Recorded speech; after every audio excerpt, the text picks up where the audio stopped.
Taimur lung एक लोहार था। परमात्मा कबीर जी उन्हें एक जिंदा साधु के रूप में मिले थे। एक दिन तैमूर लंग बकरी चरा रहे थे। उस समय उनकी उम्र 18 वर्ष थी।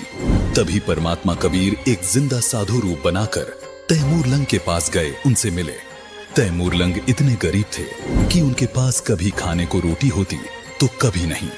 फिर भी तैमूर लंग ने परमात्मा कबीर जी को भोजन ग्रहण करने को कहा और परमात्मा कबीर को भोजन करवाया। भोजन करने के बाद परमात्मा कबीर जी ने तैमूर लंग को बकरी बांधने वाली बेल से 7 बार मारा और उन्हें 7 पीढ़ी के राज का आशीर्वाद दे दिया। इसी कारण परमात्मा कबीर के आशीर्वाद से धीरे धीरे तैमूर लंग ने इराक, ईरान, तुर्किस्तान पर कब्जा कर लिया।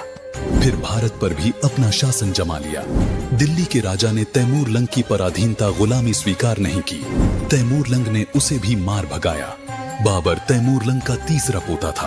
उसके बाद औरंगजेब तक तैमूर लंग के वंशजों ने दिल्ली पर शासन किया। औरंगजेब के बाद तैमूर लंग का राज्य टुकड़ों में बंट गया। इसका प्रमाण हमें गरीबदास जी की वाणी में भी देखने को मिलता है।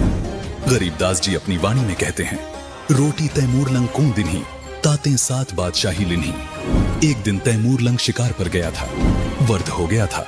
परमात्मा कबीर जी दोबारा उसी जिंदा साधु का वेश बनाकर तैमूर लंग से मिले। उसको समझाया कि भक्ति कर राजा, नहीं तो नरक में गिरेगा।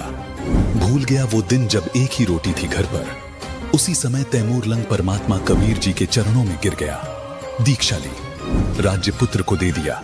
10 वर्ष और जीवित रहा। वह परमात्मा कबीर जी द्वारा बताई भक्ति की।